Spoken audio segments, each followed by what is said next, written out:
It's the Devy Digest powered by League Winners. I'm Andy, and we're talking our NFL buys and sells.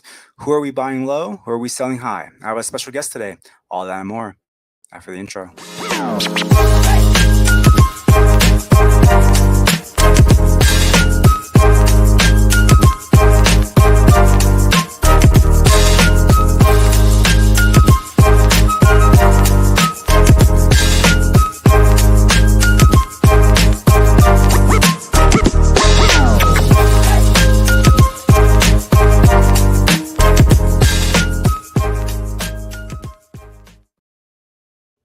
What is going on? We are talking NFL today. I know this is a Devy show, but all these Devy guys, the 2024 NFL rookies are coming in. So thought it'd be nice to talk some NFL. And who better than I am being joined by Mike Lindberg. Mike, what's going on, man? Hey, Andy, buddy. Thanks for having me on the show. I'm really excited to be here. Yeah, man. Appreciate you hopping on. Now, tell the people about yourself. How you got into content creation, all that good stuff. Yeah, well, I've been doing this this is my first full year creating content. I started doing that, in May. Um, been following fantasy football. I've been doing it for, 20 plus years, but, never really got into writing or anything like that. But it's always been a passion. And I kind of started in May, and now I've been working really hard, making a little name for myself and, joining yourself. So it's going to be awesome. Yeah, man. I've seen you pretty much blow up the past couple of months. So it's really good to see, a lot of times when you're starting out, it could be really tough. And, you just got to find that groove and find that niche and kind of find your area in that. So I'm glad you are blowing up, man. Now, we'll talk about more of what you're doing later on in the show, but let's take a look at some quick hitters for the day.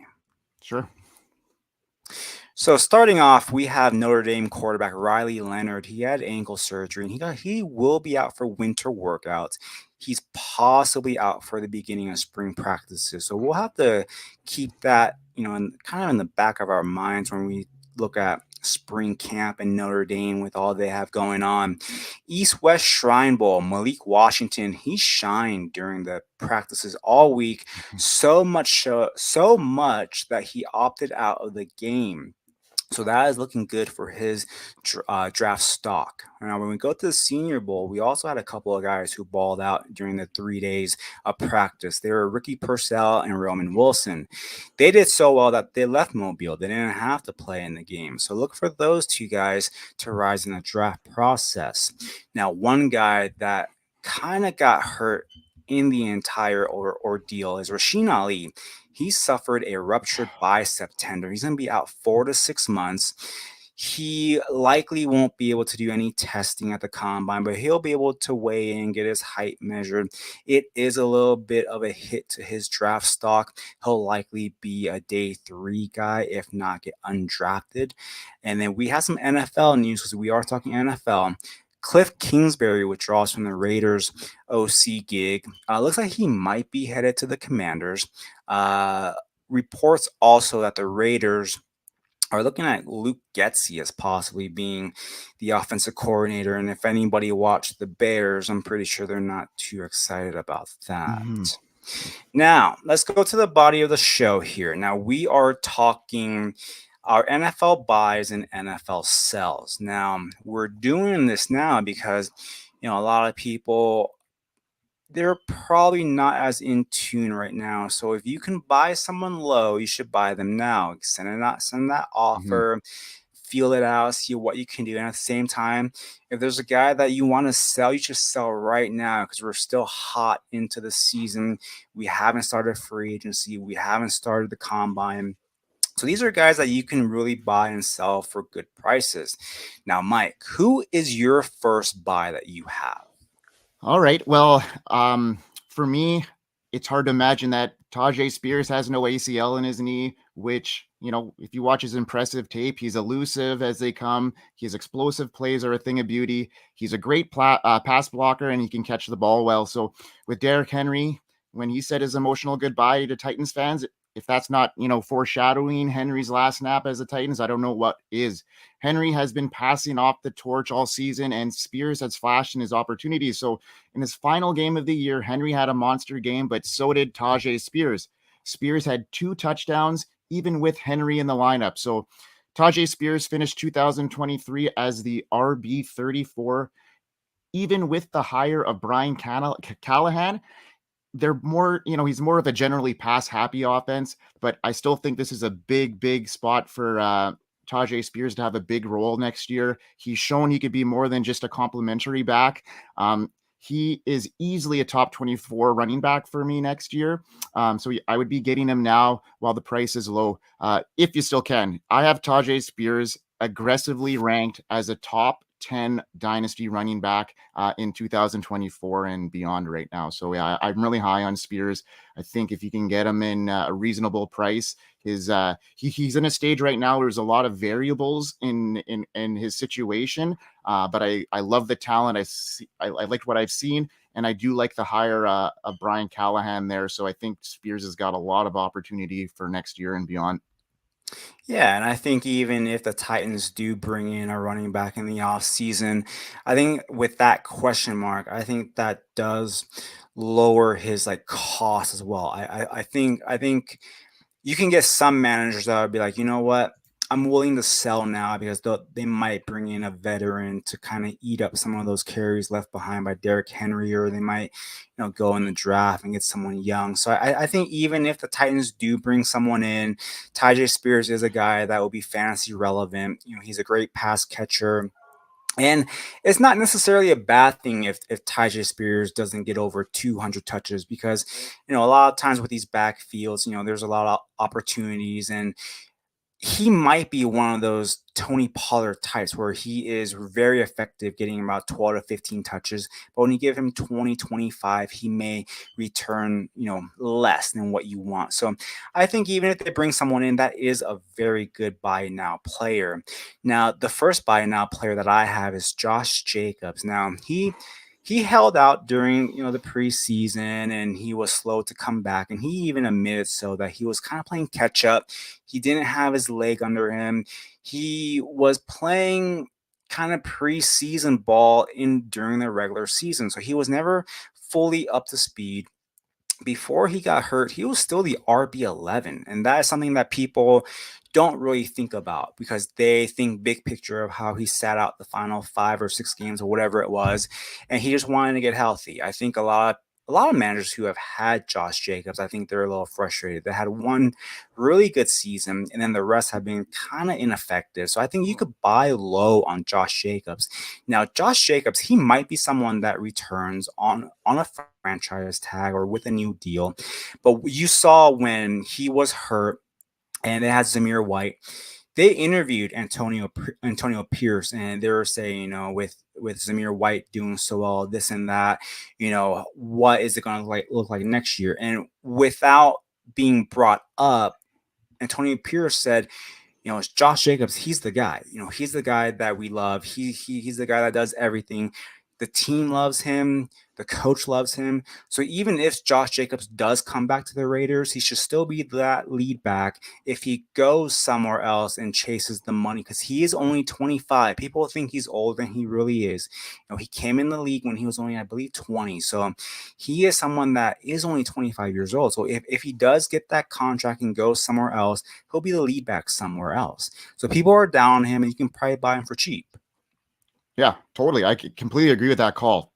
Even if he goes back to the Raiders, I like his situation there. I love the direction the Raiders are headed with the moves they've made. Obviously, their OC situation right now is being resolved, but AP there is, I think Raider Nation is really, really happy about that. And if Josh Jacobs is there, yeah, he's going to be primarily used. And wherever he goes, yeah, there's a lot of teams that need a running back. And yeah, if his value's dipped, yeah, he's still a top 10 guy. He's 25 years old, like you said. Like, yeah, totally agree with that, Andy.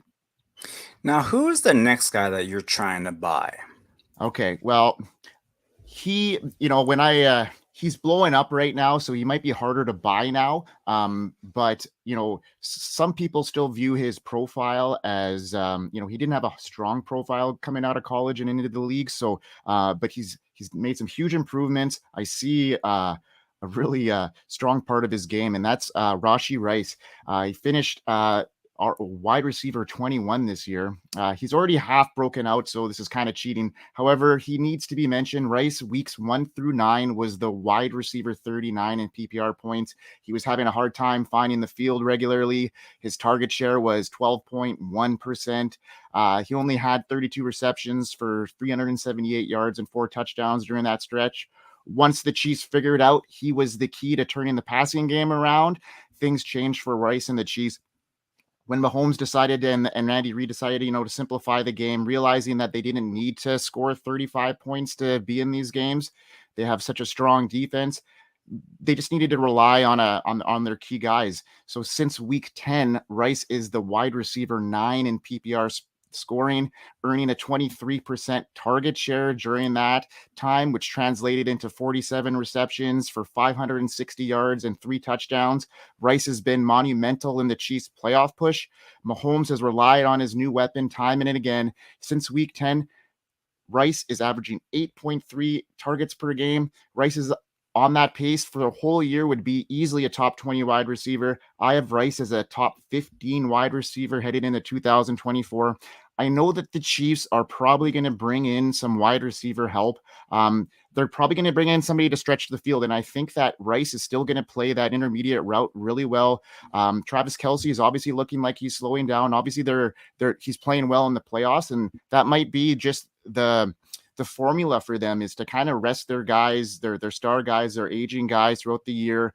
So you're going to see Rice play a lot more snaps. He's going to earn those targets, and I think he's going to take some of those snaps away from Kelce next year as he tries to maintain his pace if he doesn't retire at that stage. So I like Rashi Rice as a top 15 wide receiver. If you can get him in that range of paying a second round for him, I would be doing that. Yeah, I do like that call, and I think with the Chiefs, if they do bring in a wide receiver, I think that'll actually help Rashee Rice because Mhm. if they can bring in like an Xavier Worthy, if they can bring in like a Devontae Walker, he just had a bad Senior Bowl week, but someone that can stretch the field, someone that brings speed, someone that can kind of open that field, I think that'll actually help Rashee Rice. So I think with people, I think if they have Rashee Rice, I think they're actually scared that they're going to bring in a wide receiver. So I think you can possibly get him and not have to pay a premium just yet. Because if the Chiefs had someone young that was already a field stretching receiver already, I think, and he's doing what he's doing, then yeah, it'd be a lot tougher. But with MVS, he's never been that guy. He's always been just that field stretcher, just a guy that just runs gassers, doesn't is not really dependable down the field. So yeah, I do like that call. And with Kelsey getting a year older and possibly hanging it up soon, they're going to need someone to operate into that intermediate area, and that's where Rashee Rice is going to excel. So yeah, I do think that is a good move and a good idea to do. And we've seen the NFL Network. They've done their mock draft 1.0, and one of the guys has Devontae Walker going there in round one. So, I do think with people when they see that they will be a little scared. So I do think you can get him for a little bit cheaper than what he would typically cost. Now, the next player that I'm trying to buy is A.T. Perry for the Saints. Now, as a rookie this year, he found success in limited playing time. He could end up being that wide receiver 2 option with Rashid Shaheed going into that more of that slot role. Mike Thomas is getting a year older. He was hurt last year. He's someone that is not dependable. A.T. Perry has shown to be a red zone target, a red zone threat.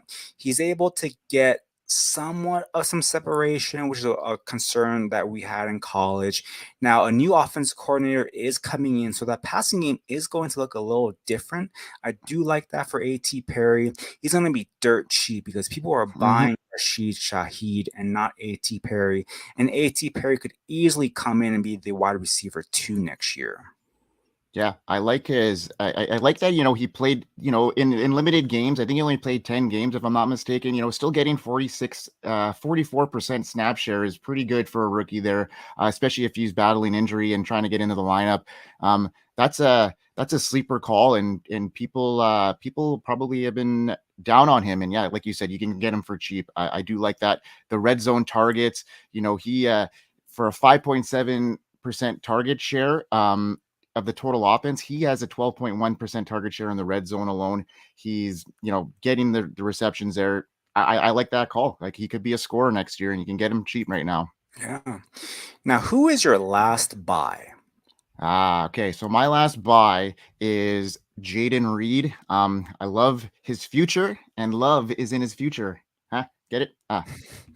Jaden Reed is going to be a slot monster next year. He is the wide receiver one in Green Bay. It's happening since week 10, including playoffs. Reed is the wide receiver 9 in fantasy points. During that stretch, Reed has earned a 17.3% target share, which led to 45 receptions for 495 yards and 5 touchdowns. Reed is also being used on the ground in a Deebo Samuel style role. They are manufacturing touches for him along the line of scrimmage. Reed is also a touchdown machine, scoring 8 touchdowns in his rookie season. He has shown he can get deep as well and behind coverage. Reed has shown me everything I need to see from him to heavily invest in him in 2024. Jaden Reed will be the focal point of the Green Bay offense in 2024. Reed is has a great, bright future. I'm looking for him to be a top 20 guy next year. I love the direction that the Packers are heading. I think they finished the season strong. They had a really good chance of beating the 49ers. They got really young players like that wide receiving. I think their receiving core in general, their pass catchers is an average of like 23 years old, which is super young to see what they've done. I'm really high on Jordan Love as well. I have him ranked as a top 10 dynasty a quarterback. So if I'm ranking him high, I have to have some of his pass catchers there. And I like Reed well ahead of Christian Watson. I'm not big on him. I actually prefer both Wicks and Dobbs over Watson in that offense, with Jaden Reed being the number one guy. Yeah, it's a real nice receiving room that they've built. They had Christian Watson as that field stretching guy that will kind of give space underneath. You have Dobbs that has shown that he can win long and he can win short. And then you have Jaden Reed, who is that typical slot twitchy receiver that gets open. When you have him in the slot, you can't really press him, so he's able to get off free and find that soft spot in the zone. And then with Wicks, he's also a bigger body guy. So as far as how the room goes, I do like that Reed is their main slot twitchy guy that they have. He'll be their go-to guy as well in like key third down situations. They have 2 tight ends that they brought in last year. They're bigger body that'll operate different areas. So I do like that call. And you can probably get him for cheap as well. So that is a good call. Now, my last buy that I have is Jahan Dotson. Now, he had a down year, very bad year. He had expectations of being a top 15, top 20 fantasy relevant receiver at the beginning of the year. He was probably taken in your redraft leagues, probably within the first 8 rounds, probably. And he's someone that disappointed badly. Sam Howell, he wasn't a good fit for anybody fantasy wise except for him. He let Terry McLaurin down, he let Jahan Dotson down. Curtis Samuel, he had to kind of manufacture touches to get points. But they're likely going to get a new quarterback. They're likely going to get Drake May. Drake May is probably going to be looking at that core. And Jahan Dotson's the guy. He's young. He's going to be in his third year. He is good enough to operate out of the slot, twitchy enough to operate out of the slot, as well as being out wide as the boundary position. Now they're going to have a new system. Likely it'll be with Cliff Kingsbury. And that system we've seen in the past, they do really well in that slot. So I am interested to see if Jahan Dotson takes over the slot role or if he stays out wide or what they decide to do. But I believe he is a buy. You can get him for dirt cheap. There Oh, are people that probably when they drafted him 2 years ago. They had big expectations. They probably took him over a lot of other options. And then with this year, where he was being so down, a lot of people are down on second year receivers. If the second year receivers don't break out, they want to get rid of them, kind of like a Treylon Burks. So I believe you can buy Jahan Dotson for the cheap. And at worst, if he fails, he didn't cost you anything. Hmm. And you know what? Like he's around one wide receiver draft capital, so you know there's that as well. So the talent is there. That old line was just horrible down the stretch, and you know Sam Howell didn't have any time. So if they can shore that up, and you know, like you say, if Drake May can fit in there or a Caleb Williams, I think they, you know, that John Dotson could be very, very a sneaky pick there because people are down on him. And I was really high on Jahan Dotson going into the season, and I was wrong on him. So hopefully you're right on him heading into this season because his talent is there for sure. So those are our six buys that for the year, and those are the six guys that you should be targeting now. You should target them now before their price just skyrockets, especially Rasheed Rice. If he breaks out in the Super Bowl and goes 8 for 120 and a touchdown, you're probably not going to get Hmm. any kind of value. Whoever has him will probably be wanting a king's ransom for him. So those are the six guys you should buy. Now here are six guys that you need to sell. Mike, who's the first guy that you're selling? Okay, so I got some like my three guys. They're very big names here, and I'm not saying to sell them, sell the like just get rid of them. I mean, you're gonna need to get a good piece for these guys. But that's why I'm selling them is because you could probably upgrade your situation here because of these name recognitions. And I'm not liking some of these situations. I love the talent, but there's some situations that are murky here, and I'm going to go over them. So my first sell here is Justin Herbert, who was drafted as the quarterback 5 in 2023 redraft and was also ranked as a top 5 dynasty quarterback.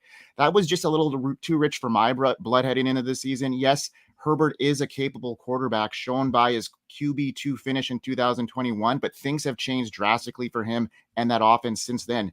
In 2023, playing 14 games, Herbert was the QB10, 5 spots off his ADP. In his QB2 season, Herbert was slinging the ball, averaging over 40 pass attempts a game.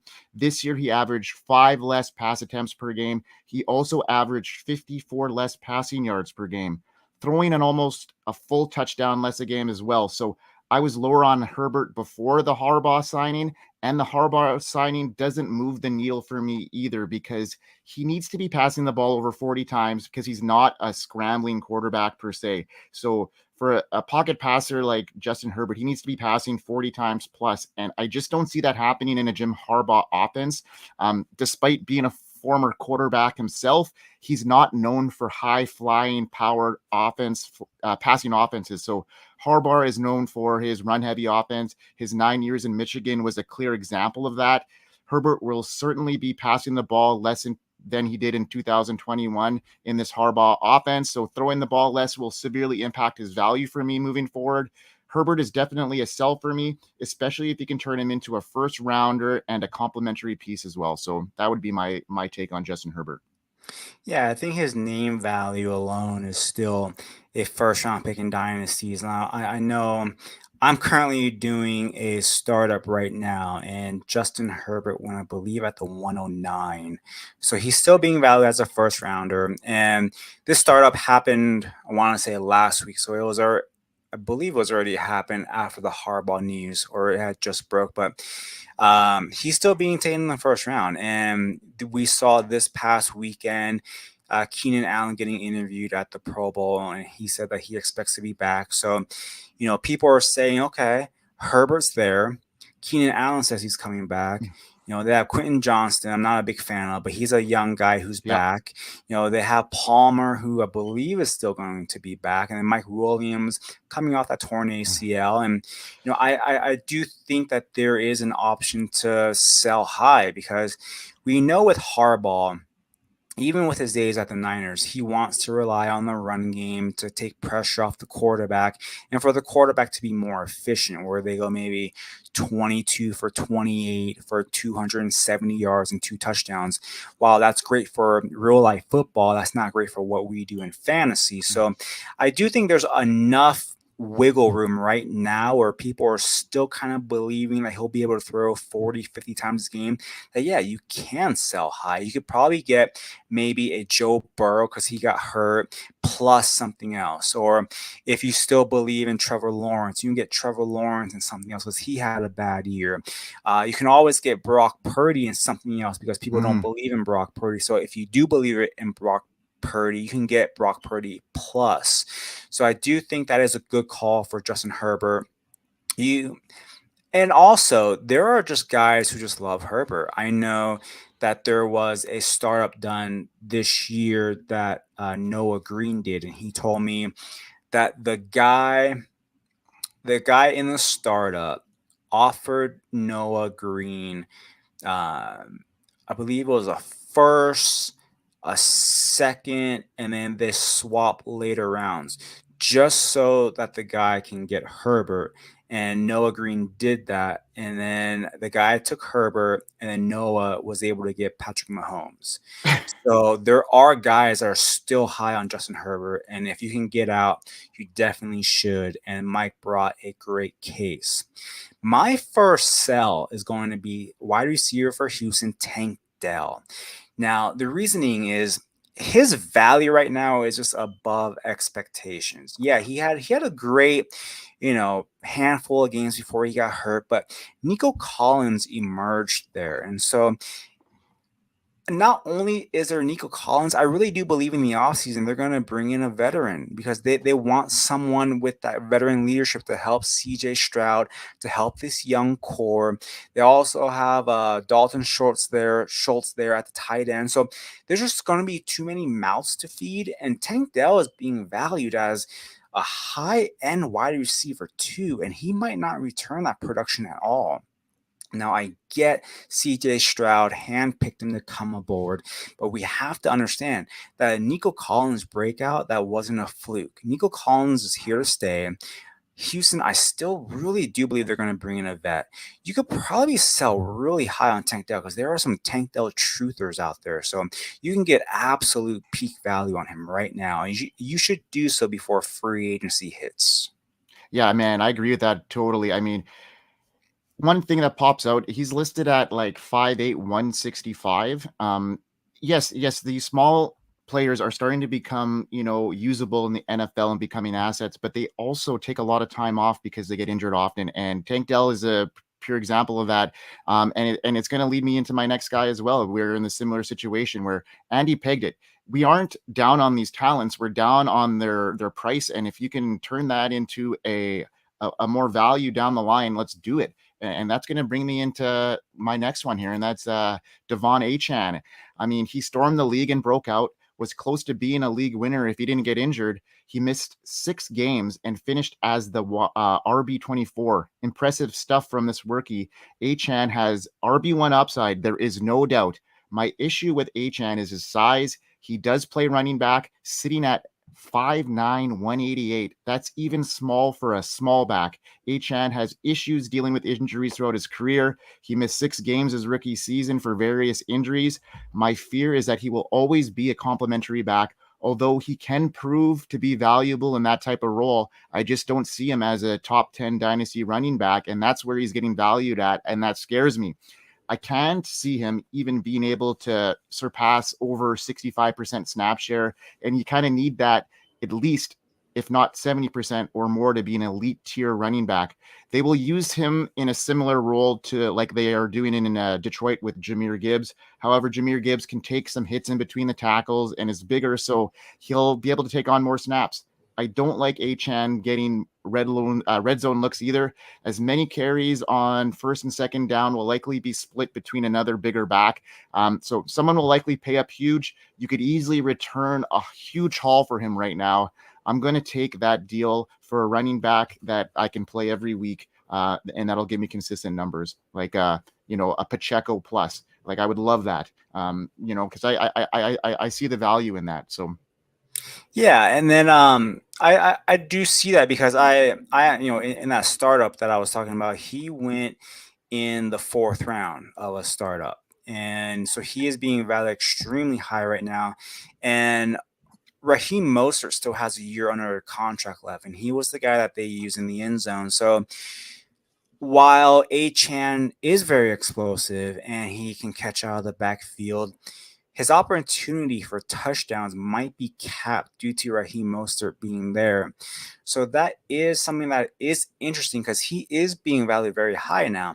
Now, in that startup in that fourth round, I was the guy that took him in that Yeah, fourth round. So yeah, he is someone that is being very valued, probably at his peak right now. Now, the reason that we are selling these guys is we said earlier is the cost that they're being valued at and what we can get in return. Now, if I'm in a league and I don't have a chan, I'm looking to buy. So this is a guy that you can definitely get peak value on. So in that actual pay startup that I'm doing, he went in the fourth round by me. I have the seventh slot. So he went in the fourth round. I took him. I believe I took him at running back, I think 15 or running back 16. So he is being valued as a high end RB2 ish type of a running back. And yeah, he is probably going to be capped. He's not someone that is ever going to get the lion's share of the workload. You're just hoping for that explosiveness and for those packages and opportunities with the Dolphins. But yeah, Raheem Mostert still has a year left under his contract. He might be that touchdown vulture again next year. Now, my next buy is T. Higgins. And the reason, or my next sell actually, is T. Higgins. And the reason why I'm selling him is he'll likely get a franchise tag with the Bengals or go somewhere else and get paid. He hasn't ever been a wide receiver one for the full season. When Jamar Chase has gone down, he has flashed. So I think that gives people a lot of hope. We've seen as all these years with the Bengals, he's never been the guy. Chase came in and stole the show from him. And I think there's enough speculation that he'll get paid and he can be that AJ Brown type with his next team. I just don't see it in him. I think he's a good player, but I think at the end of the day, what he is always going to be that wide receiver two. He's going to need someone to kind of create that space and separation that Chase does so that Higgins can operate in the middle area and in the red zone. yeah, he's getting drafted still where he was last year as well because of that situation. So, yeah, that's too rich for my blood as well. Like I'd be trying to get out on him as well, especially for the price you can get for T. Higgins. People will pay up for that for sure. And then Good who call, Andy. is your next sell? Okay, so my last sell, and I've been fighting with this player all year, back and forth, and I still can't peg him. So George Pickens had a breakout year because three main things fell his way. The Steelers surprised me by firing Matt Canada midseason, changed things for Pickens and the way the Steelers ran their offense. The second thing that fell into Pickens' way was, the early injury to Deontay Johnson. And finally, the benching and injury of Kenny Pickett led to George Pickens becoming quite the value in 2023. I was out on Pickens to start 2023 because of the variables I just mentioned. All those pieces fell perfectly into place for Pickens, especially mid-season when the change at OC and QB happened. Pickens finished 2023 catching 63 receptions for 1,140 yards and 5 touchdowns. He was good for the wide receiver 30 overall. When we dig deeper, he only averaged 12 fantasy football points per game. That was even inflamed by a couple flash games. Pickens averaged 10 or fewer fantasy points in 10 games this year. Many saw the flashy plays and the way Pickens ended 2023, and it was really impressive. 2 weeks ago, I was big on Pickens and his future. He proved his talent is there and he can actually separate, and the play in those intermediate routes got better. I just think now they are taking a step back with the hiring of Arthur Smith. Arthur Smith has only produced 3 1,000-yard receiving seasons out of his pass catchers in his time in the league. That were Kyle Pitts and AJ Brown. So neither of those seasons eclipsed Pickens' 2023 season. So none of them were higher than what Pickens did this year. So not great news for Pickens in the Steelers passing game as a whole. Pickens is easily being drafted as a top 25 wide receiver, a feat that he is yet to achieve. When you mix that in with Arthur Smith news, Pickens is easy a sell for me. all this would have been averted if the Steelers would have canned Matt Canada last season after their bad offensive showing in 2022. So it's a struggle for me with Pickens, and I don't like this Arthur Smith move and for him in his future. Yeah, I do agree with that. I mean, all we have to do is look back to Drake London. You take a high end asset like that, and you pretty much turn him into a boundary blocker. So yeah, Pickens is a very polarizing. In the startup that I'm doing right now, and this is an actual pay startup, so this isn't like a mock. He went at 5'10, so he's going in the fifth round. He's being taken in the range of Jordan Addison, DK Metcalf, Roma Dunze, T. Higgins, Debo Samuel, Jaden Reed. So I'd rather have all those options Every single one of those than guys. George Me too. Pickens. Me Like too. Yeah. I'm just not a big George Pickens guy. He's not a guy that can separate. The reason why people like him is because of those, acrobatic catches. He does have strong hands, he can high point the ball. So I do get that people, view him in different ways, but he's so polarizing that I'm sure if you're in a league, there's probably at least 4 or 5 managers that absolutely love him and think he's going to be a wide receiver one.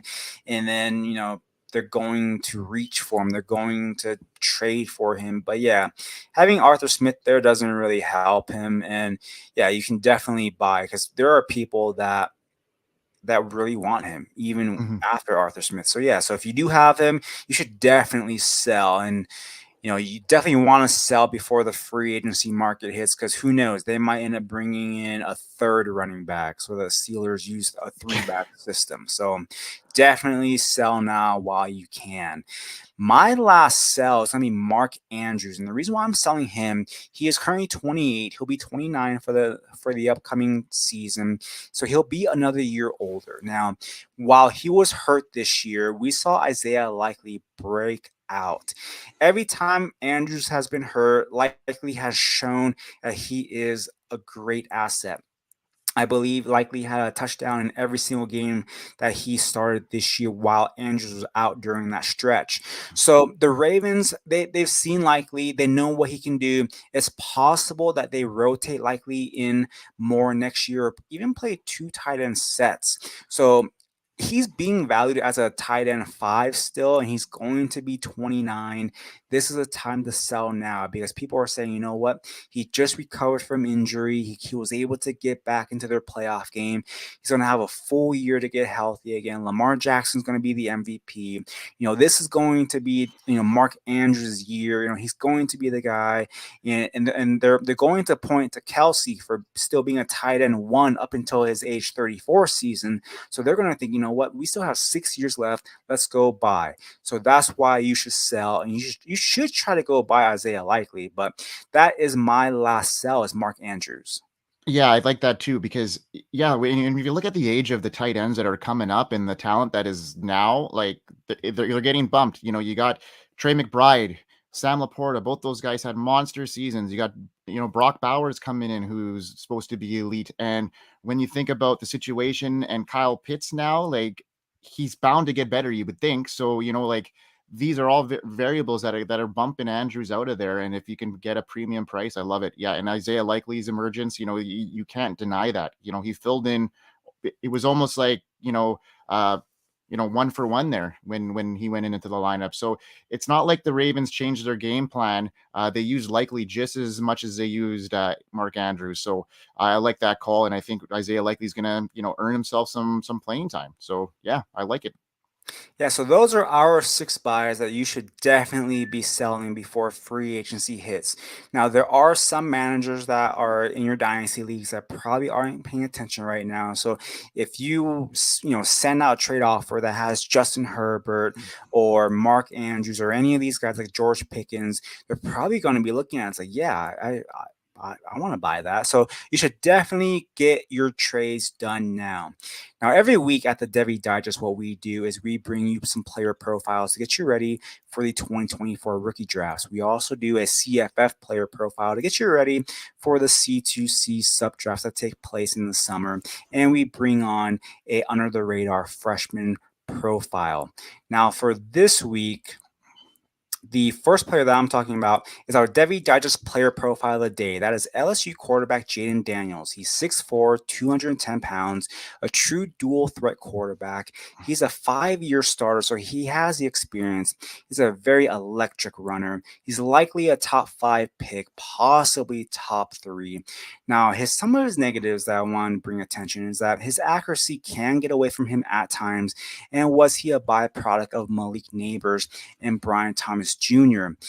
Those two really blossomed this year to help Jaden Daniels. So we have to see if it was the quarterback that propped the receiver up or if it was the wide receiver that propped the quarterback up. Now, his mobility and rushing upside should have him be a fantasy relevant player. He'll likely be a top 3 in your rookie drafts, in your Superflex rookie drafts. Our CFF player profile of the day is Western Michigan running back Jalen Buckley. He's 5'11", 210 pounds. And those of you who have listened know that I like backs that are 5'10", 210. Now, he flashed as a redshirt freshman, ran for over 1,000 yards, had 10 touchdowns. Now, he's in that MAC conference, in that MAC system. We love MACtion. They give us points. There's no defense there. So he averaged 17 points as a redshirt freshman when he was platooning. He should have a bigger role this upcoming season, as he was the most efficient running back in that room at 5.3 yards per carry. Now, our under the radar freshman profile of the day is Nebraska wide receiver Ja'Cory Barney. He is 6 feet, 160 pounds, 3-star in the composites, as high as wide receiver 22 and as low as wide receiver 74. He averages out to be wide receiver 72, and he's my wide receiver 57 for this freshman class. Now, he is a player that can create after the catch, has very good vision, real good body control. He'll actually high point the ball. He has good hand-eye coordination. He's a very speedy type who's a playmaker. They used him as a wildcat quarterback. He actually was passing as a quarterback. He also lined up as a running back and as a wide receiver. He wasn't their everything for them in high school. Now, he does have a pathway of playing time. Nebraska is rebuilding the program, so there is a way for him to get into the slot, have some small packages, and even be involved in the return option. So those are our 3 player profiles of the day. Now, Mike, these past couple of months, man, you've been blowing up. You are doing video, audio content from multiple places, multiple areas. You're writing content everywhere. Tell me what you're working on, who you're working with, just everything about you. Let the people know what you got coming up and who you're with. All right, man. Yeah. Well, first of all, what a great show, man. I had a lot of fun. Thanks for having me. You're doing really amazing things with the league winners here. Your Devy Digest. I've been following you. You do incredible work. You're finally getting recognized for what mind you have for this game, man. Like, super awesome. I'm glad that I've been able to be you've been able to mentor me this year, and I just appreciate you more than you know. Okay. So thanks a lot for that, man. But Appreciate that. where you can find me, well, I've been doing work for Player Profiler for the news desk there. So I've been doing some, TikTok shorts. Anytime news blurbs come up that come up, we there's a handful of us that are in charge of like updating the website. So I'm in charge of a handful of teams, and then if there's any news that come up, I have to do a blurb, and then I'll post stuff on TikTok and Twitter and stuff like that. And then in the last week and a half, I got a huge opportunity with the Undroppables. So I'm going to be in the back scenes there a little bit, helping with a big project with a couple other creators. And it's a big thing down the line. It's going to take up a lot of work. And then I do 2 podcasts, one for Fantasy Football Network Plus, and that's spearheaded by Bradley Stalder, with my homeboy Biggs, Brendan Booth. So we do the Dynasty Pulse for them. And then we also do the Dynasty Obsession, him and I, for Dynasty Pros. So we're very busy, but it's a great busy, man, and it's been a whirlwind of a year, and I just love the community, and the support I get from creators like yourself is just much appreciated. Yeah, I mean, year one was great, and year two is even going to be better for you. So I do look for bigger and better things coming from you, and I'm looking forward to watching you grow and your continued success. Now, for everyone on X, follow Mike at FF Canuck 99. He's a great follow. Puts out great content. He's someone that is definitely worth a follow. Now, if you've enjoyed the Devy Digest show and my content, let me bring you what I do for the rest of the week.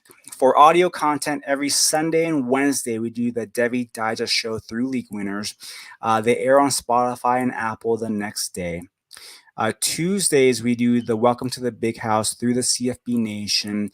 That airs on Spotify and Apple a couple of days later. For my written content, every Monday we're doing a 2024 Devy Digest player profile to get you ready for your rookie drafts that are coming up. Every Friday we do the Devy Digest Freshman Friday player profile to get you ready for your sub drafts for your C2C leagues. Every Wednesday and every Saturday I do content for Utah, Utah State, and BYU football, try and get you ready for the spring game and bring you some exclusive behind the scenes content through there.